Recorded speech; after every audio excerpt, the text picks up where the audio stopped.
le journal.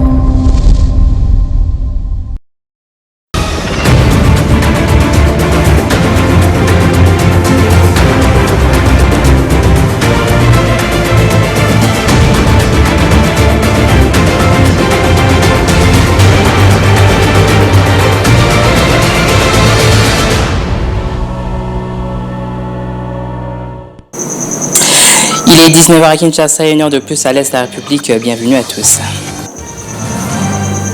Jean-Marie Mvouzi, directeur de la province de la Funa, a conféré avec les chefs d'établissement de la sous-division de Kalamou 2. Objectif, les transmettre les notions d'un meilleur leadership d'école.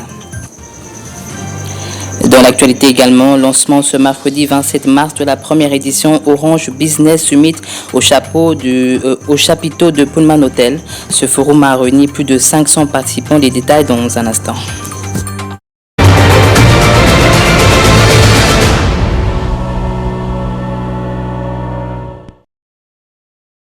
De vous retrouver, on commence avec les nouvelles de l'EPST. Le directeur provincial Jean-Marie Mvouzi de la province éducationnelle de la Funa s'est rendu à l'école primaire 1 et 3 de Kalamou au quartier Matongé. L'objectif de cette ronde est de transmettre aux chefs d'établissement de la sous-division de Kalamou 2 les notions de leadership pour mieux gérer les écoles. Anthony Chamba.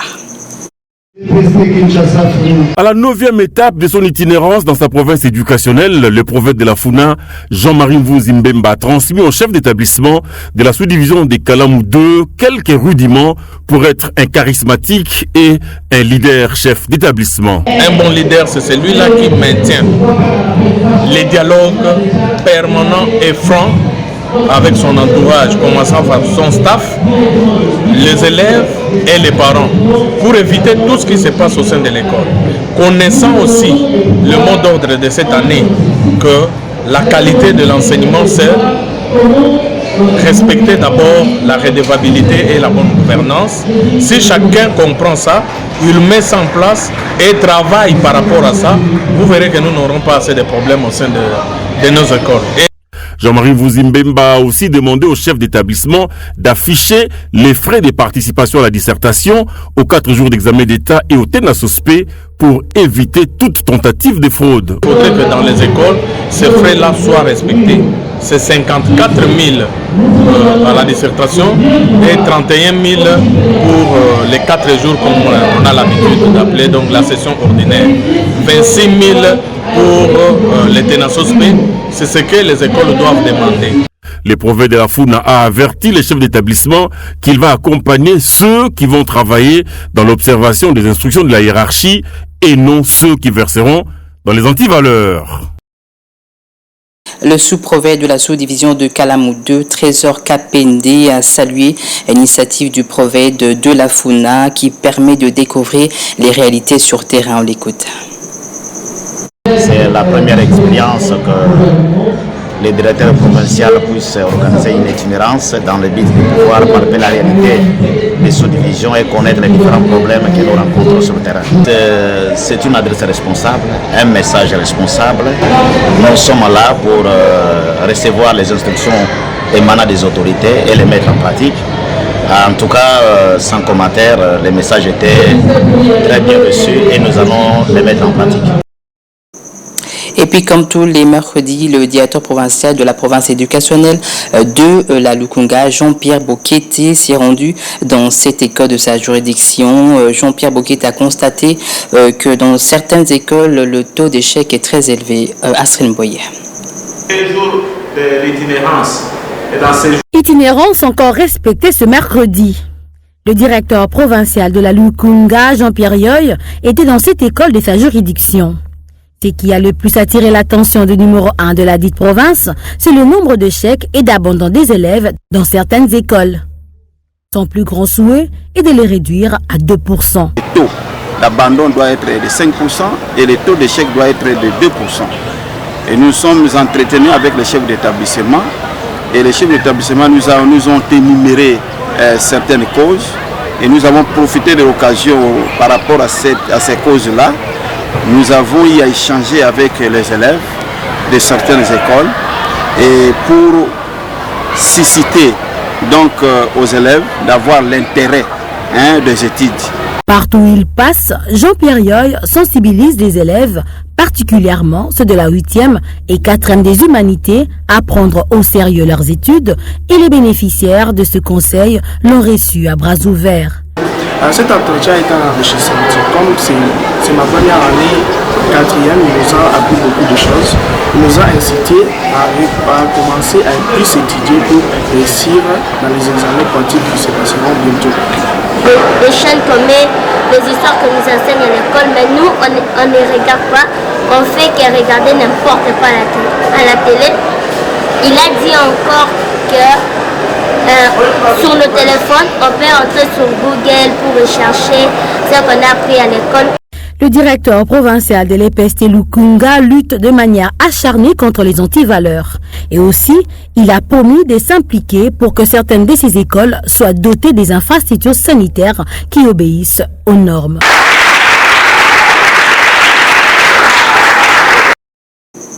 Je le disais en titre, lancement ce mercredi 27 mars 2024 au chapiteau du Pullman Hotel de la première édition Orange Business Summit. Ce forum qui a réuni plus de 500 participants est une connectivité et une cybersécurité pour atteindre une digitalisation de qualité. Chanchan Moutoupa et Jimmy Betoko.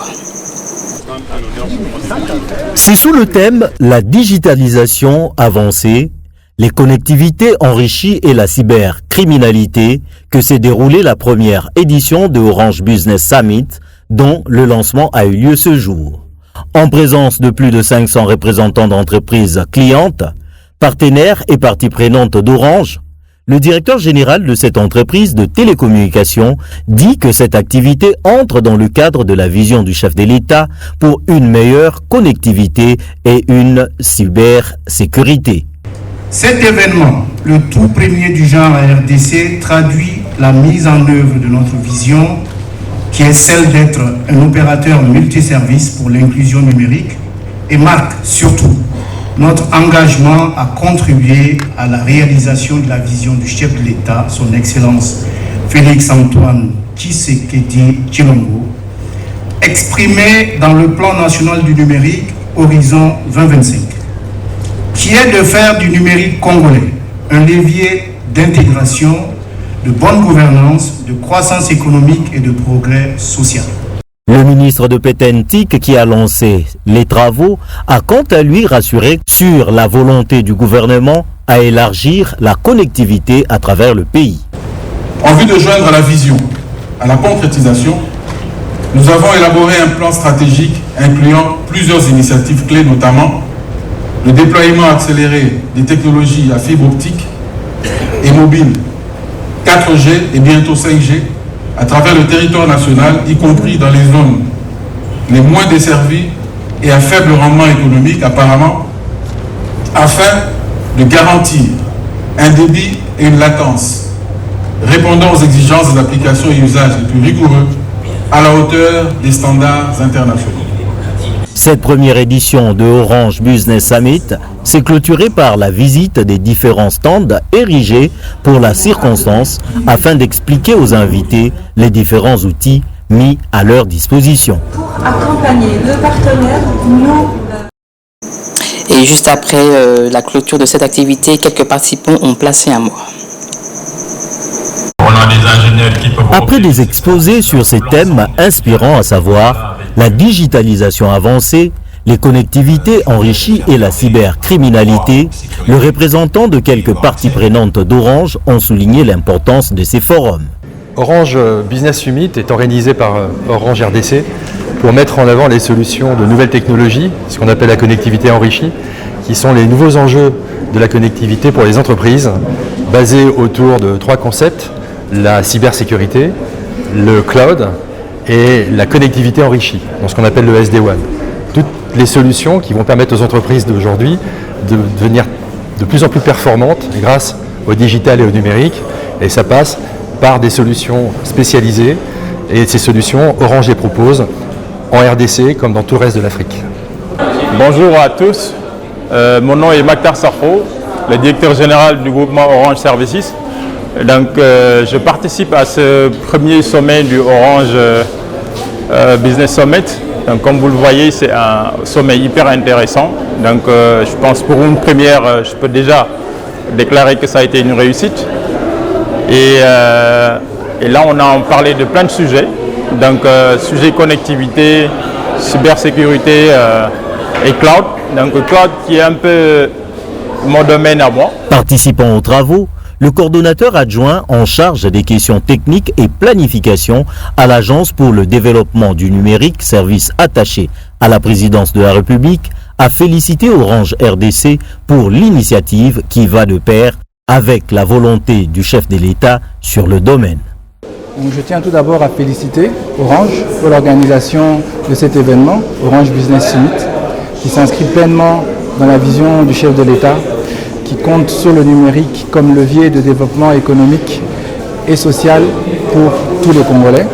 Et ce genre d'événements permettent à la communauté de pouvoir se retrouver, discuter de problématiques et planifier les actions pour pouvoir avancer et faire accélérer le développement du numérique en RDC. Nous sommes dans l'implémentation aujourd'hui du Plan national du numérique Horizon 2025 qui traduit la vision du chef de l'État pour le développement du secteur.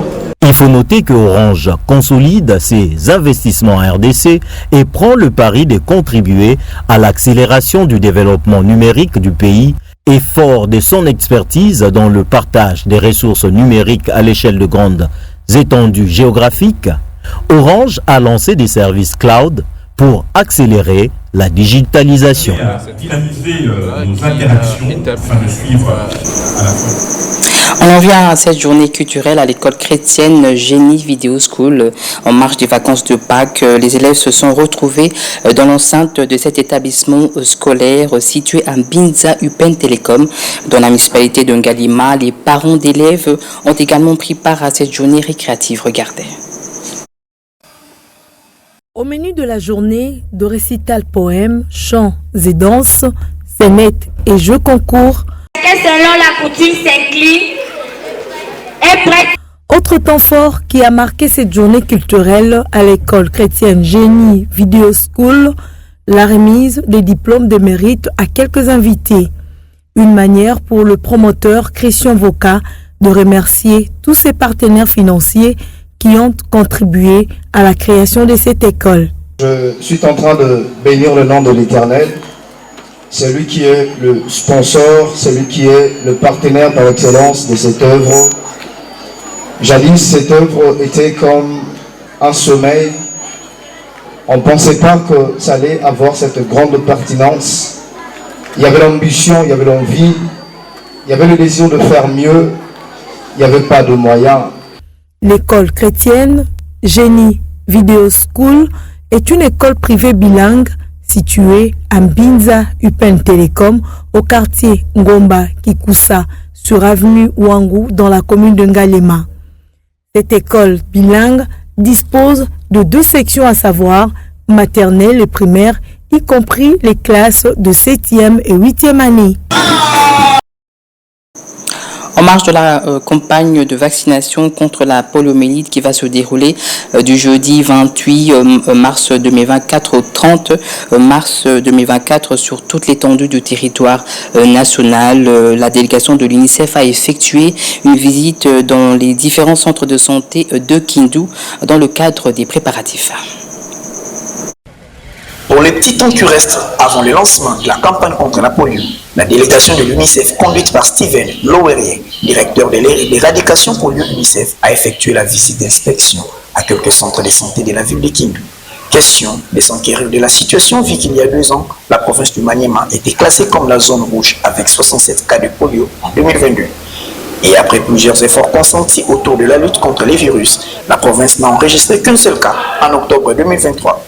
Pour maintenir le bel élan acquis et pérenniser la lutte, les coordinations globales, régionales, nationales et provinciales ont palpé du doigt ce qui a été fait et ce qui reste à faire. La zone de santé s'attendait au moins à 5 cas par an.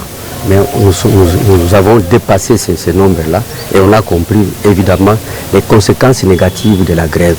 Parce que si la grève n'y était pas, le suivi devrait être régulier et les ripostes devraient intervenir à temps et pour couper la chaîne de transmission et essayer de voir les cas contacts de manière à pouvoir nous éradiquer dans la mesure du possible cette situation. Une tournée qui enregistre presque les mêmes obstacles liés à la logistique, aux moyens de déplacement, au non-rapportage et à la non-notification de certains cas dus à des grèves, au refus de certains parents et gardiens d'enfants au vaccin et à la non-accessibilité dans certains coins de la province. Les informations recueillies dans tous les centres visités, notamment l'hôpital général de référence de Kindu, centre de santé de référence de Katapo, centre de santé de Kasuku 1 et centre hospitalier RVA, ont été résumés par Steven Lowerie, chef de délégation.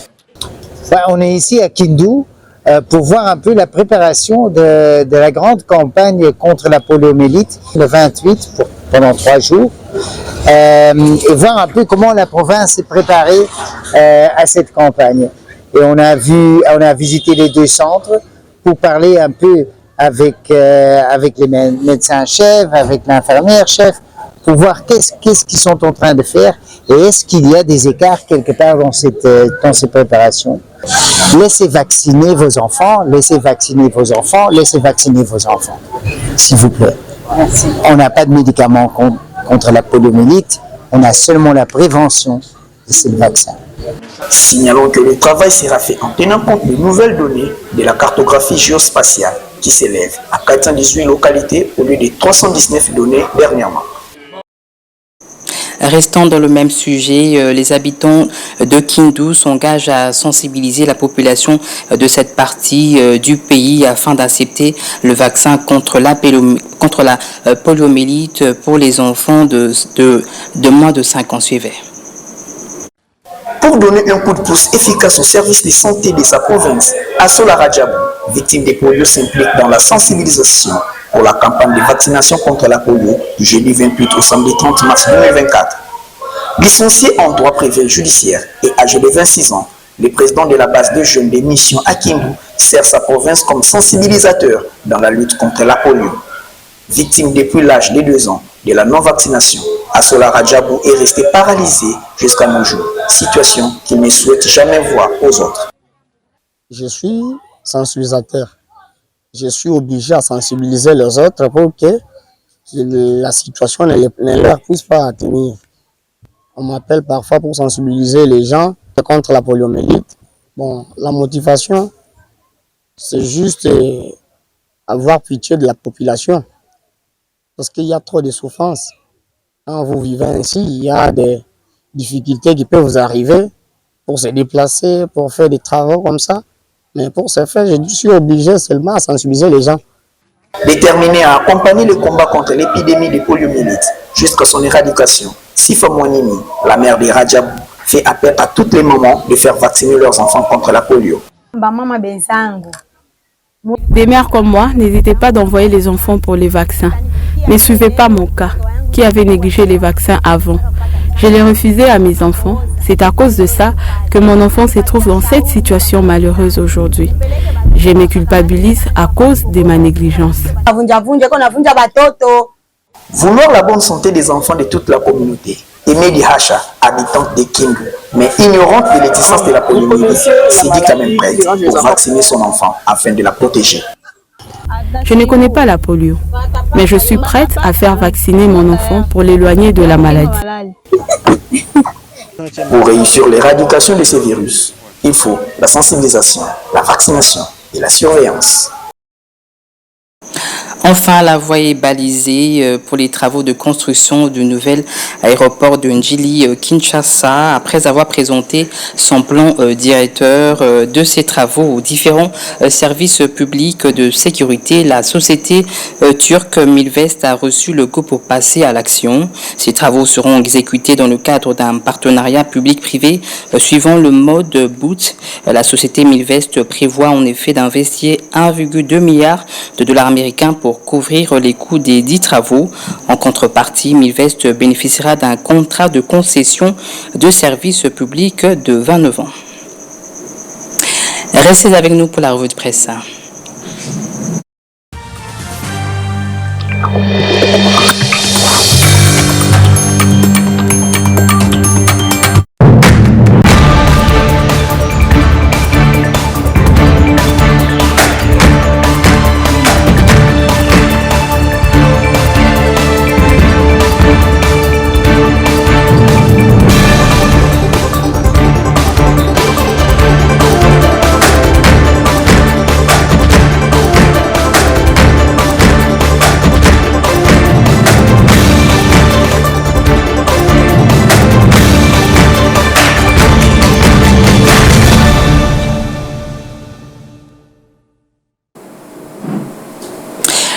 presse de ce mercredi soir est signée Gershom Yaza. Bonsoir et bienvenue. Bonsoir et merci Lydie Malé. Alors au menu de ta revue presse, la crise dans l'est de la RDC, l'EAC et l'UIA, la Suisse pousse Tshisekedi au dialogue. En effet Lydie Malé, les journaux parus ce mercredi 27 mars à Kinshasa reviennent sur les tractations et processus diplomatiques visant à résoudre la crise dans l'est de la RDC. Congo Nouveau fait savoir que les initiatives se multiplient pour obtenir un dialogue entre le président congolais et son homologue rwandais. Tout porte à croire qu'une rencontre entre les deux voisins devient de plus en plus possible, mais il y a des préalables, ajoute ce journal. Pour étayer sa thèse, le journal rappelle que le président en exercice de la communauté des États d'Afrique de l'Est a séjourné du dimanche au lundi à Kinshasa. InfoCD révèle pour sa part que l'ambassadeur suisse en RDC a donné la position de son pays par rapport à la manière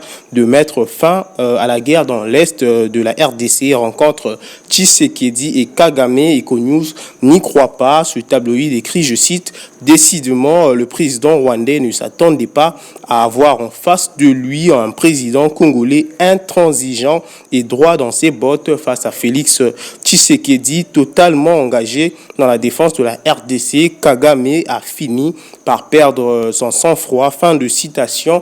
La prospérité également s'interroge sur le dégel entre Kigali et Kinshasa pour ce quotidien. Après tous ces espoirs et rendez-vous, les choses semblent avoir pris une autre tournure. En santé, Gershom Inosbi s'associe au PAM pour promouvoir la nutrition et l'éducation. Vous l'avez dit, Lydie Malé, le programme alimentaire mondial des Nations Unies vient de sceller un partenariat avec le musicien congolais Inosbi. L'annonce a été faite hier mardi à Kinshasa. C'est ce que révèle en tout cas Forum des As. Radio Okapi.net note que grâce à ce partenariat, le PAM entend tirer parti de l'influence du chanteur auprès des jeunes afin de sensibiliser à l'importance d'une alimentation saine, des repas scolaires et des stratégies de lutte contre la malnutrition dans le pays. Après la signature du contrat, fait savoir Opinion.cd, le natif de Goma s'est dit heureux de cette nouvelle responsabilité et promet de plaider pour la bonne nutrition et l'éducation en RDC. Actualité.cd souligne par ailleurs que le PAM a encore tiré la sonnette d'alarme au sujet de la situation sécuritaire dans l'est de la RDC. À en croire ce média, l'agence alimentaire peine à nourrir ceux qui ont besoin de l'aide car le financement humanitaire ne suit pas. Merci Gershom pour toutes ces précisions. C'est moi qui vous remercie. Fin ce journal et merci à vous pour votre attention. Tu sais qu'il y a un communiqué que j'ai oublié de...